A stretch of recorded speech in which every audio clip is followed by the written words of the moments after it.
My name is Karl Rathjen. Can everybody hear me if I stand out over here? Mm-hmm. I'll kind of probably move around a little bit. I'm one of the orthopedic surgeons here at Scottish Rite. Thank you all for being here today, and thank you, Jan and One CP Place for putting all this on and giving us all an opportunity to kind of share knowledge about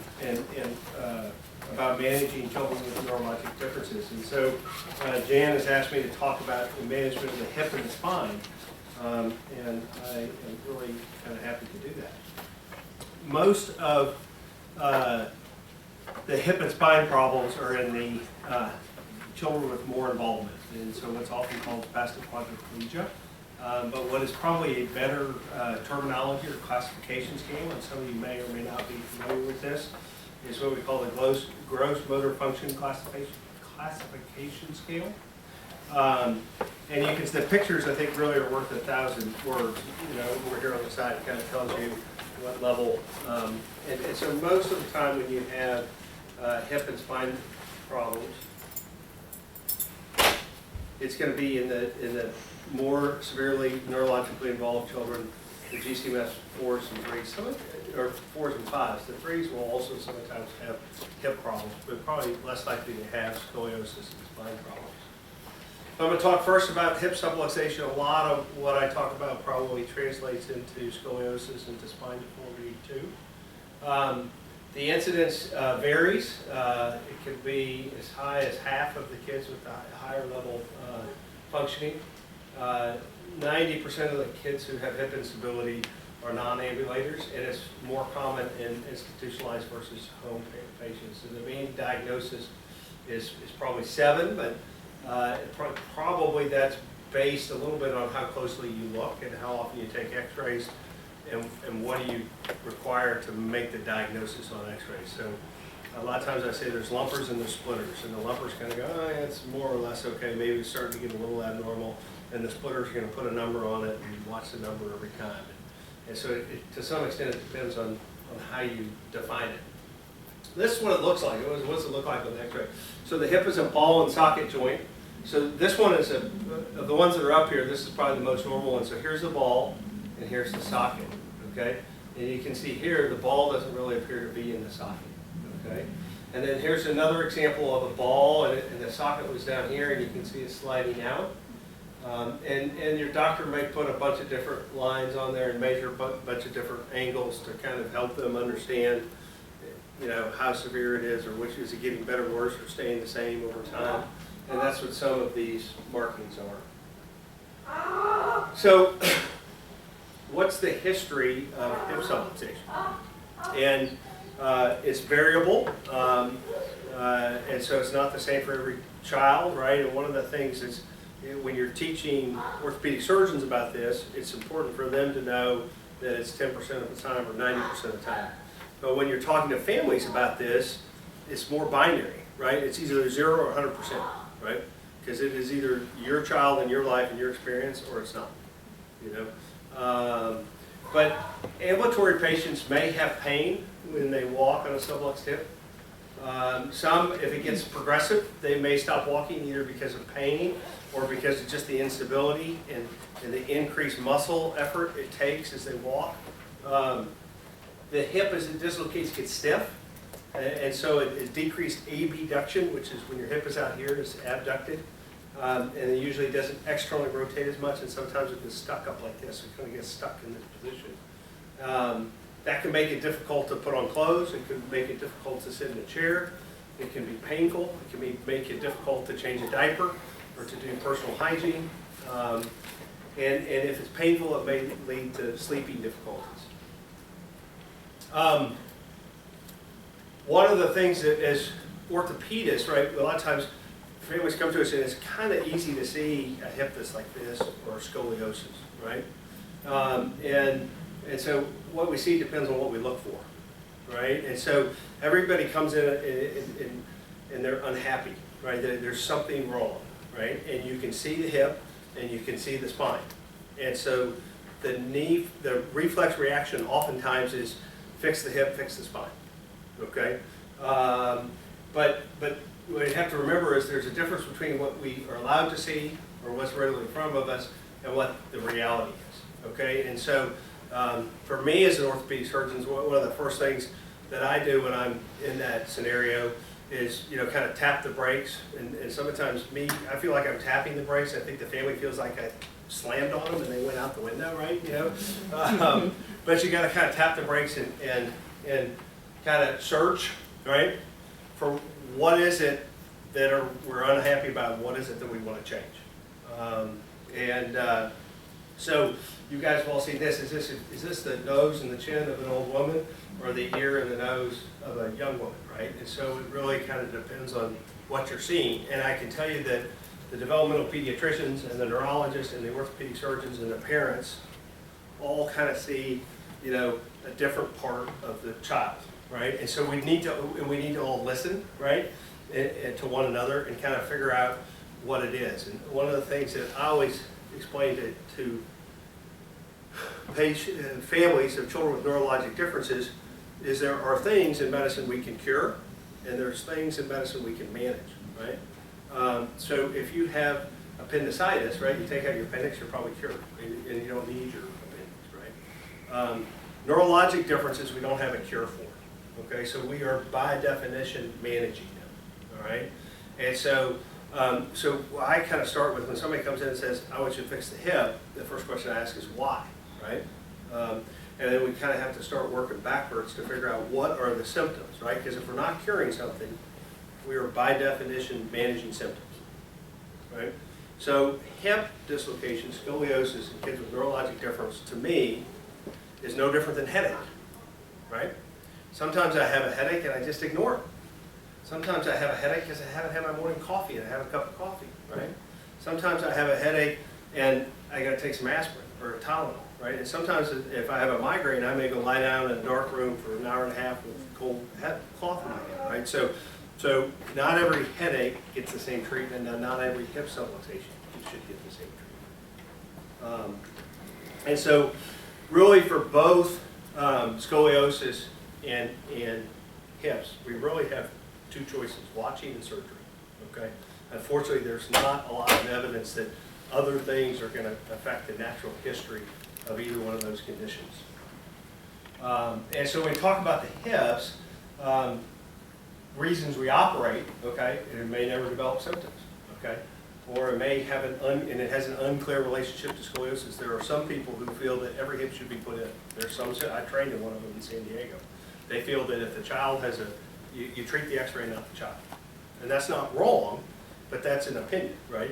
And so, because if you get into the data, we'll touch on that a little bit, not every operation turns out perfect, right? And one of the things that I tell people is there's two types of surgeons, those who have an operation for every problem, and those who realize that every operation can create a problem, okay? And unfortunately, we don't walk around with which type we are on our white coat underneath our name, right? It would be nice to know, right? So, and then, sometimes you do the surgery and it's perfect. And if we had that crystal ball to say this is going to be perfect and it's going to solve your symptoms, right, then it would be easy, right? But sometimes you do surgery and the hips are stiff after surgery, or they're painful despite surgery, or they redislocate, or the hardware's painful, or the other side redislocates, or you have perioperative complications, which we'll talk about. So these are the type of things where this is why you can't just walk in and treat the x-ray, right? Because you don't know, is this going to be one that develops symptoms or not, and you don't know if you're going to get this, right? So if you knew that every hip was a problem and that every operation was a success, then it's okay to treat the x-ray. So here's an example of, this is what we like to see. Hip is going out, this one, well, not as bad, and you put it in and everything works, right? But here's another scenario. This one's going out, you put this one in, this one goes out, okay? And this is the same situation here. This one is the bad one, this is the good one. Now this one is better than that one, and then years later, this one, but it's not painful, so we elected not to treat it. This is another example of the hip was put in, and then 2 or 3 years later, it's painful again. And so one of the things sometimes we'll do is we'll go to the operating room and we'll inject some medicine in there just to make sure that that's the pain generator, right? You say, well, how do you know? Isn't it always the hip that hurts? I have had patients where we started down this journey, for the hip is painful, and they end up that it's not the hip, it's the kidney stones, or it's the gallstones, or it's the reflux, or it's you know, the tone, right? And so all of those things which child may have may be mimicking, you know, a hip problem. And so that's, again, that to me is a reason to tap the brake. What is the symptom we're trying to address, right? And let's don't fall into the trap of assuming that the easiest thing to treat, which is the hip that's in this position, right? Not the easiest thing to treat, the easiest thing to see, right? Because the gallstones you can't see, and the kidney stones you can't see, and the reflux you can't see, and the tone you can't see. But you can all see that we don't like that leg, right? And so let's put the leg in a different position, all the symptoms will go away. And if we go slow and we work through and make sure that it really is that, then we're right more times than we're wrong, right? And that's what we want. But it's frustrating a lot of times for families and for therapists and for surgeons, you know, to have to go through that process of figuring out, is this the hip that really needs to be treated or not? So let's say we go through all that and we don't have any of the, we can't find any, we've identified what the symptom really is, and we've had, you know, neurologists and developmental pediatricians and feeding experts and all these people, which is all a lot of appointments and all a lot of times, and it can feel like a delay game, but it's not. It's really intended to benefit your child, okay? And everybody is in concurrent that it's the hip. So then what does surgery look like? Well, after surgery, you saw that what the x-rays look like with, you know, various different, you know, carpentry things that orthopedic surgeons do. And then, but what's important is then what do you take home and what do you get, right? And so in all likelihood, you get what we call a spica cast, which means that it crosses two joints. So it goes all the way down the upper leg, up around the lungs, part of the way down this leg. There's a cutout here for bowel and bladder. A lot of times we'll use an epidural for pain control for the first few days. And then we anticipate that as we turn off the epidural and get ready to go home, there will be muscle spasms. And so everybody generally goes home with both a narcotic pain medicine just for surgical site pain, as well as Valium for muscle, or some sort of medicine for muscle spasms. For the GCMS3, the patients who are ambulatory and walking, I will usually say it takes 6 to 12 months. I think 80–90% patients are probably 80–90% recovered in 6 months, which means there's some outlier, right? I have yet to meet the family that when you say 6 to 12 months, they hear 12 months. They hear 6 months. Everybody, I mean, well, that's human nature, right? And 6 to 12 months, well, it can be better in 6 months, right? You know, and so you have to kind of brace yourself for, you know, aggressive therapy, and it's just slow. It's just a real slow process to get your strength back. We almost always create or exacerbate a little limb length inequality. Occasionally you make it better. So if you're in a if you're a walking patient and you're in a shoe left before, then after surgery your shoe left's going to be different. Usually it may be bigger, it may be smaller. I always tell families is my goal is to get the hip in and get it stable and keep it stable so it doesn't go out with as little weakness around the hip as possible. And limb length inequality is easy to fix with the shoe lift, and that's not part of the equation for the surgery. That's enough work to do in the surgery. We're not going to worry about the limb length inequality. This is another reason to have to break.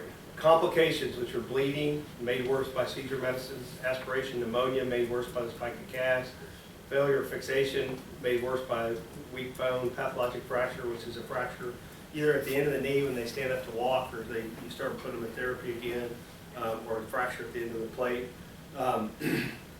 25% overall, the more severely involved, and this is probably old data. I would actually say that now, I think actually patients with G-tubes, because you can control the nutrition better, in some ways they're less likely to have infection, they're a little bit more robust, a little bit more strong.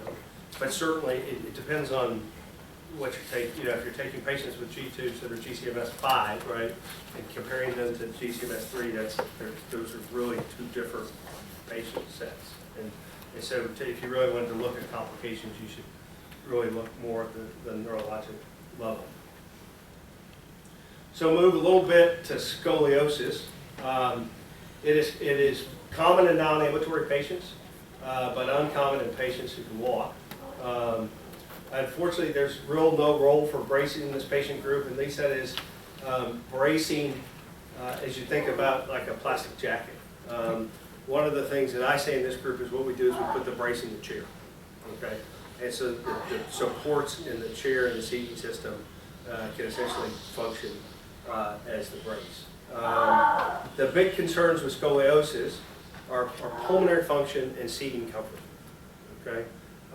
And the most time when you have scoliosis, it's what we call a long curve that involves both the thoracic spine where the ribs are and the lumbar spine down below, and this is pretty typical. And as such, if you really look at its effect on the pulmonary, the size of the pulmonary cavity, it usually doesn't affect it, okay?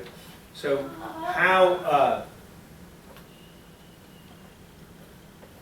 pulmonary, and I'm going to flip through, so how the scoliosis is thought to affect and deteriorate pulmonary status is pretty, here's pre-op, and you can see crouched down like this, bent over in what we call kyphosis, and here's upright straight. Okay, so if you cough in this position, and you cough in this position and try to clear secretions, there is some, it's commonsensical to some extent that this is probably easier to clear secretions. Okay, but yet despite that, it's hard to prove with any type of scientific data that going from here to here actually improves pulmonary function. You know, and so you're kind of relying on, you know, the expert opinion of pulmonologists, right, and kind of somewhat intuitive common sense. What I tell, so again, you have observation, you have surgery. This is what you want, right? And the goal of surgery, if you notice, the spine's still not straight, but the head and shoulders are above the pelvis, okay? And that's really what we want, is the head and shoulders above the pelvis, so they can sit well. Some patients who may need to lean or support for sitting, okay, you may be able, if you get them in better balance with the head and shoulder and pelvis, you may need less support for sitting. Again, it's rare to have, less common to have scoliosis in the GCMS level 3s. And you would worry about operating on scoliosis in those patients because it may have a negative effect on any ambulatory standing that they do. But what you're really trying to get the head and shoulder above the pelvis, and then to get them rigid and more upright in this position. I tell the families that there's expert opinion that says, or common sense that says maybe it helps pulmonary status, okay? And if you get to your rope on seating, and we're going to hear more about seating here in a second, but if you get to the rope on seating systems, then it might help seating systems. But we're so good today with the technology that we have for seating, you can make the chair fit almost any child, and it is easier to change the chair than the child. There's no doubt about that. But there's a quality of life issue of, you know, self-perception and family perception of what do these two things look like. I have families that tell me, I don't want my child to look like this.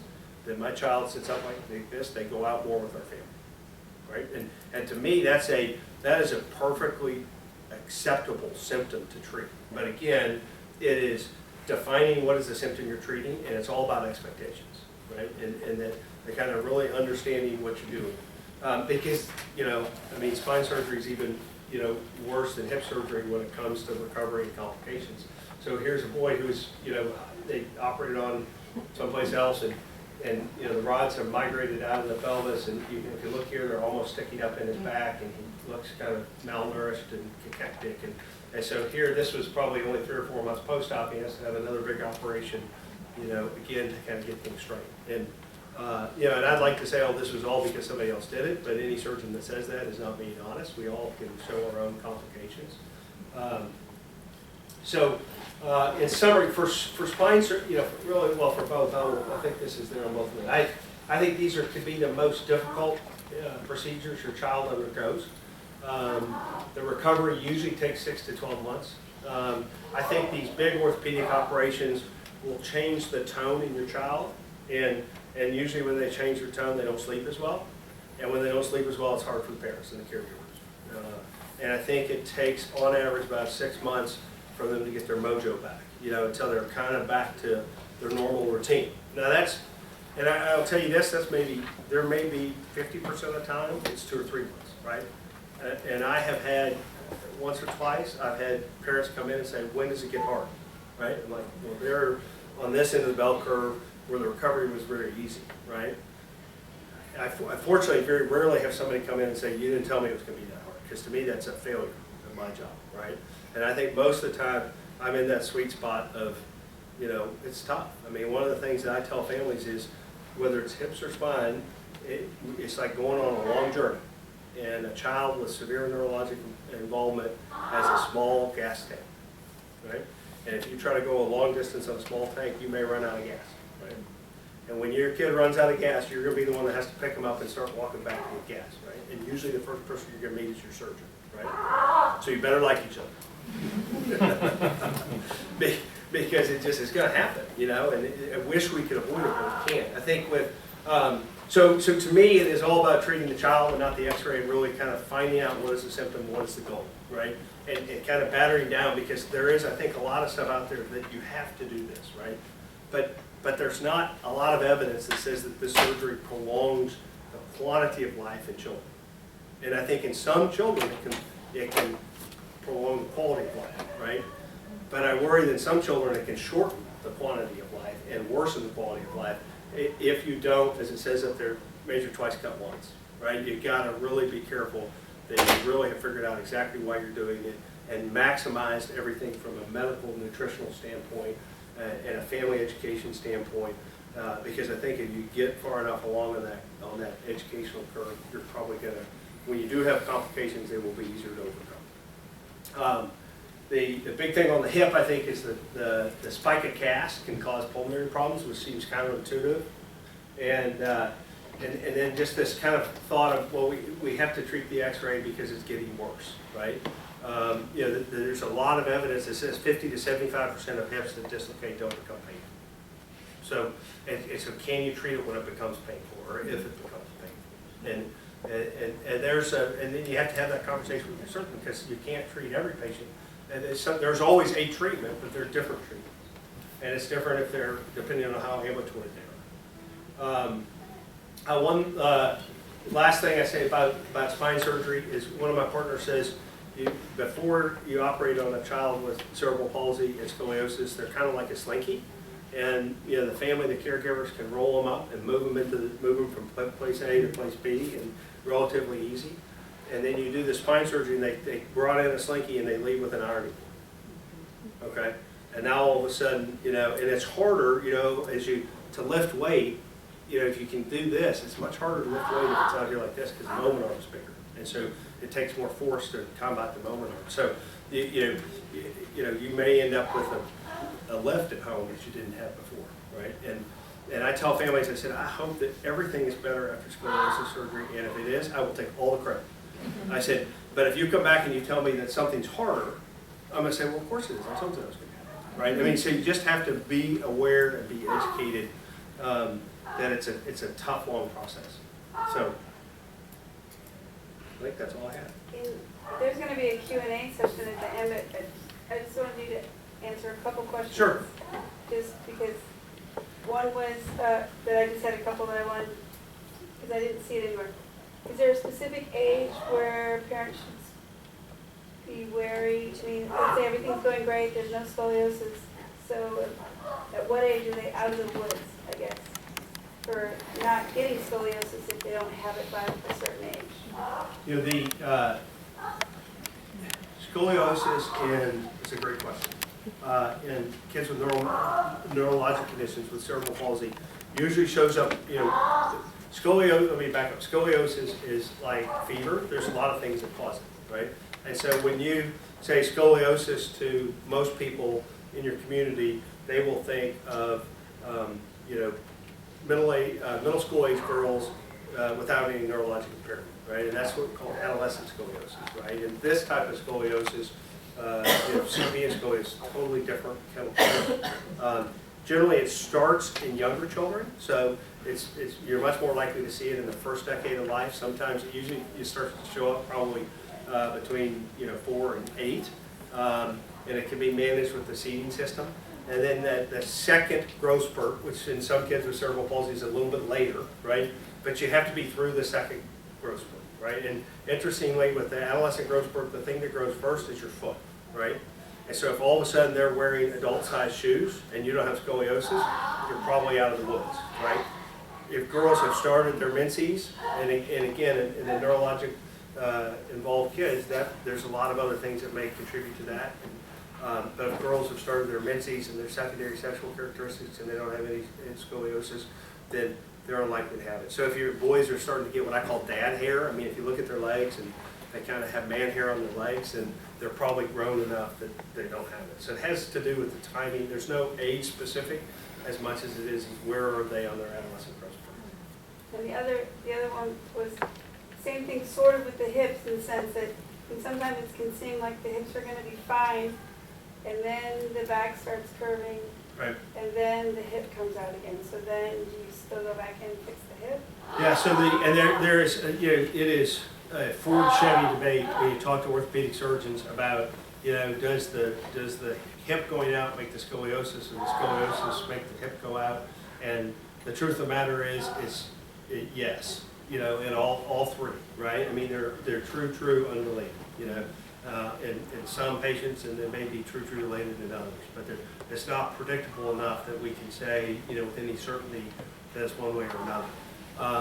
And I think, my opinion is that you've got to manage every patient individually, right? And so, generally speaking, hip conditions, you're going to start probably screening and looking at hip x-rays between 2 and 10, right?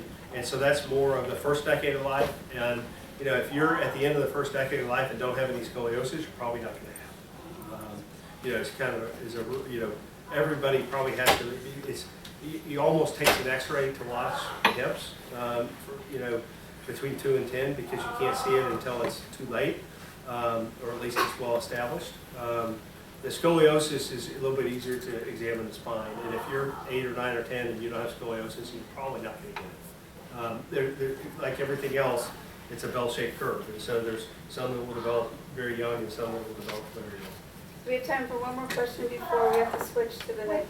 With the hips, tone management matters. So if you have like a dislocated hip, or you go in and it's painful and you go in and do the surgery, but you're not doing anything, or you are doing things to manage it so the tone's not improving, it's not gonna. The hip can still come back. If you've got like super severe scissoring and. Right. So I would always, tone, right? Tone management to me trumps orthopedic surgery, and I'm an egotistical orthopedic surgeon, right? I mean, if you have to prioritize how you can help the child with CP, tone management, right? But sometimes you can't manage the tone anymore. You've done everything. You've tried the oral med, you've done the back pump, and despite every effort at tone management, you're not getting what you want. And so, so I agree completely that the tone management is 1 through 9, right? But then there are times when you kind of loaded that boat, you can't do anything, and you still have to help the child if you can. So you do the surgery, and then the tone's not improved, and then the hip's in a different position, right? And I think most of the time, because part of what you do with surgery is release some muscles, and you change the force vectors on some muscles. So absolutely, can the hips redislocate after surgery? Yes, only probably somewhere between 5 and 20% of the time. The way we currently do surgery, I think the fairest number to say is 75 to 80% of the time the surgery goes well. I mean, the orthopedic outcome, which is the hip stays in for 2 to 5 years afterwards, right? Which for a parent, that's not very long, right? For a surgeon, it's kind of long, But absolutely, can you put one hip in and the other one go out? Can you put the hip in and then redislocate? How's the timing of that with scoliosis? I mean, there are not, any combination can happen, and I think somewhat frustratingly to me, that can happen even with really aggressive tone management, right? But that's not to say you shouldn't work. I mean, the thing that I think that tone makes a difference, and I actually have a colleague, I have a couple of colleagues have GCMS level 5 kids, and then they taught me that, is that is that the tone more than anything can affect, and particularly in the GCMS 5 kids, tone affects their quality of life, and it affects their sleep. And if you manage the tone, and when the tone is bad, it's hard for the family. And when you can say that as an orthopedic surgeon, generally speaking, families look at you like you're not your typical orthopedic surgeon, right? Because you get that it's more than just the bone that's deformed. And so I think it starts and ends with tone management, realizing that we're finite in our ability to do that. Most orthopedic surgeons are part of the hypertonia task force here, so it's really great to have orthopedic surgeons actually part of this whole thing with Dr. Delgado and a bunch of us from around the country to really look at spasticity, dystonia, and to have orthopedic surgeons involved is great. So.